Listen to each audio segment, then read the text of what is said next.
এটাকে উত্থান বলা যাবে না। উত্থান হলে তারা সরকার গঠন করতো। সত্যিকার অর্থে ওরা নিজেরাই ইনসাফ কায়েম করে কিনা। কিন্তু এবার কি আমরা বিগত সময়ের সমীকরণ পাল্টে যেতে দেখেছি? ত্রয়োদশ নির্বাচনের পরিসংখ্যান যদি আমরা বিশ্লেষণ করি, যেমন আমরা তো দেখলাম যে এবার ডানপন্থীদের উত্থান ঘটেছে। এটাকে উত্থান বলে না, উত্থানের চেষ্টা, এবং সেখানে অনেক মেকানিজম ছিল।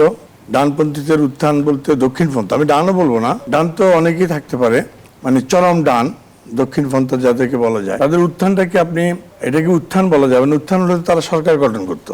তারা তো সরকার গঠন করতে পারেনি। তারা অনেক ভাইব তুলেছে, অনেক আওয়াজ তুলেছে, এবং তারা অনেক মিথ্যার আশ্রয় নিয়েছে।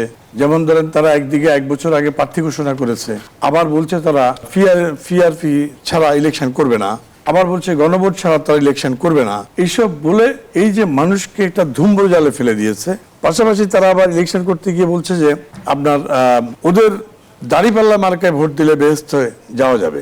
আমাদের দেশের বেশিরভাগ মানুষই ধর্ম বিশ্বাসী, এবং অনেকেই আবার মানে সামাজিক শিক্ষা, একাডেমিক শিক্ষার ঘাটতি আছে, ধর্মীয় অনুভূতিতে চরমভাবে তারা বিশ্বাস করে। তো তাদের ধারণা, এমন একটা ধারণা তারা সৃষ্টি করেছিল যে দাঁড়িপাল্লায় ভোট দিলেই মনে যেন বেহেশত পাওয়া যাবে। এবং এমনও বলেছে তাদের জামায়াত ইসলামের একজন মৌলানা আমির হামজা, যিনি ভালো ওয়াজ করেন, তিনি বলেছেন যে দাঁড়িপাল্লায় ভোট দিলে 18 কোটি মানুষের নামাজের সওয়াব আপনি একাই পাবেন।